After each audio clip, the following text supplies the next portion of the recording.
Voice, voice के बारे में। वॉइस के दो टाइप है, मेनली कितने टाइप है? दो टाइप, जिसमें से पहला का नाम है एक्टिव वॉइस और दूसरा है पैसिव वॉइस। Passive voice. किसी भी सेंटेंस को आइडेंटिफाई कैसे करें कि ये सेंटेंस एक्टिव में है या पैसिव में है?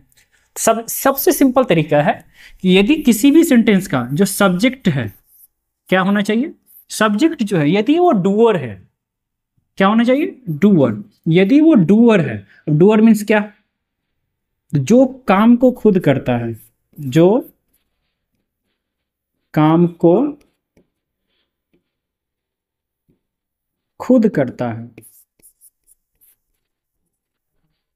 जो काम को खुद करेगा उसको क्या बोलेंगे? डूअर बोलेंगे। और जिसका भी सब्जेक्ट डूअर होगा उसको क्या बोलेंगे? Active voice. जैसे कि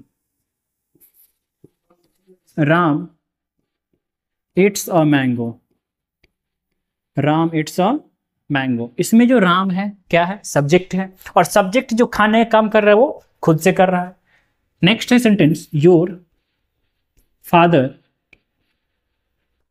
bits you, your father bits you. अब इसमें सब्जेक्ट कौन है? योर फादर है। अब बताइए इसमें एक्शन खुद कर रहा है कोई और कर रहा है? खुद से कर रहे हैं, आपके पिताजी आपको खुद से मार रहे हैं। इसमें क्या हो गया? सब्जेक्ट क्या हो गया? डूअर हो गया। जिनके भी सब्जेक्ट डूअर होंगे उनको क्या बोलेंगे? एक्टिव बोलेंगे। और एक और बात, एक्टिव वॉइस में वर्ब के V1, V2, V3, V4 and also V5 verb के सभी फॉर्म के भी यूज होते हैं। दूसरा टॉपिक पैसिव। पैसिव में क्या होंगे? जिस सेंटेंस का सब्जेक्ट होगा नॉन डूअर, जिसका सब्जेक्ट क्या होना चाहिए? नॉन डूअर होना चाहिए, जो काम खुद से नहीं करे। नॉन डूअर मतलब क्या? जो काम खुद से नहीं करता है उसको क्या बोलते हैं? नॉन डूअर बोलते हैं। जैसे ए मैंगो इज ईटेन, अब एक आम खाया जाता है। अब इसका बताइए सब्जेक्ट क्या है? A mango. क्या सेंटेंस में जो सब्जेक्ट है वो काम खुद से कर रहा है खाने का? क्या आम खुद को खाएगा? बिल्कुल नहीं खाएगा। दूसरा, you are taught English, you are taught English.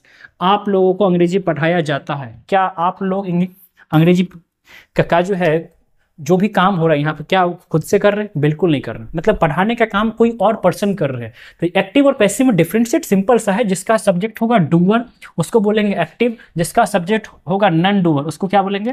Passive. Doer मतलब खुद से काम करने वाला और नॉन डूअर मतलब क्या? जो खुद से काम नहीं करता है। अब हम देखते हैं यदि एक्टिव वॉइस में,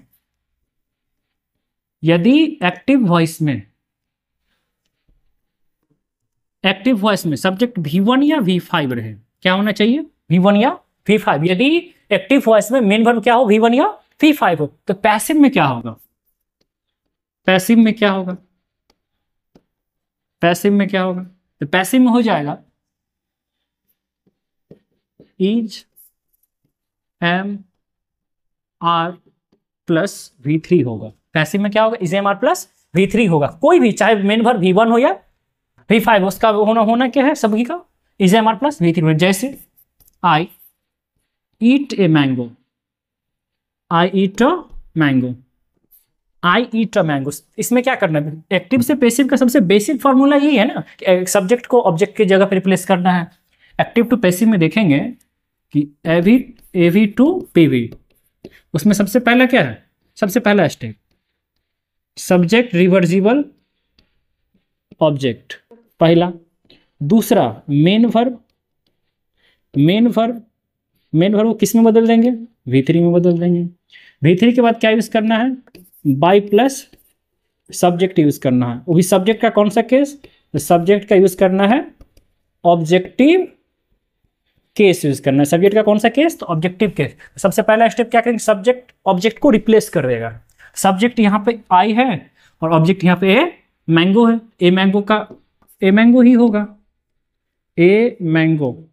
अब यह है V1 के बदले क्या देना? V1 या V5 के बदले में helping verb is am are और main verb V3, a mango is, it का V3, इटेन पहला हम यूज कर लिए, सब्जेक्ट जो है आ गया ऑब्जेक्ट की जगह पर, ऑब्जेक्ट आ गया सब्जेक्ट की जगह पर। दूसरा था मेन वर्ब जितने भी होंगे सारे के सारे V3 में कन्वर्ट हो गए। V3 के बाद क्या ऐड करना है, तो बाय को ऐड करना है, बाय। उसके बाद जो भी सब्जेक्ट है उसका कौन सा केस यूज करेंगे, उसका होगा ऑब्जेक्टिव केस। तो आई का ऑब्जेक्टिव केस क्या होता है, मी होता है। ये तो पहला क्वेश्चन।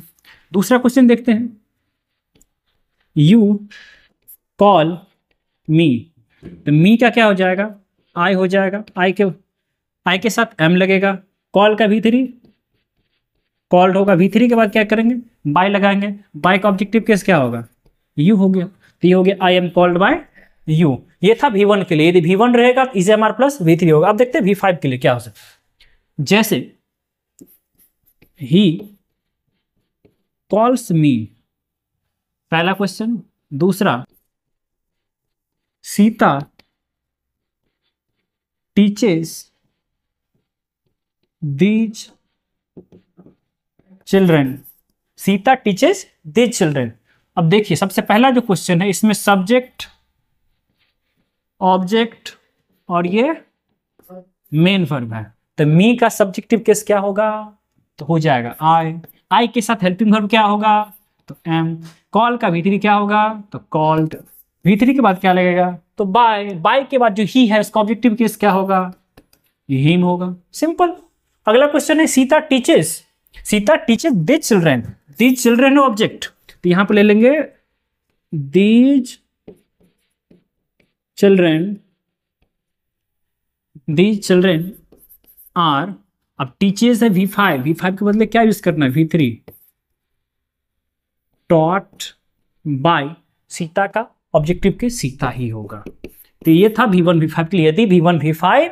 यदि V1 और V5 मेन वर्ब के फॉर्म में हो तो पैसिव में इसका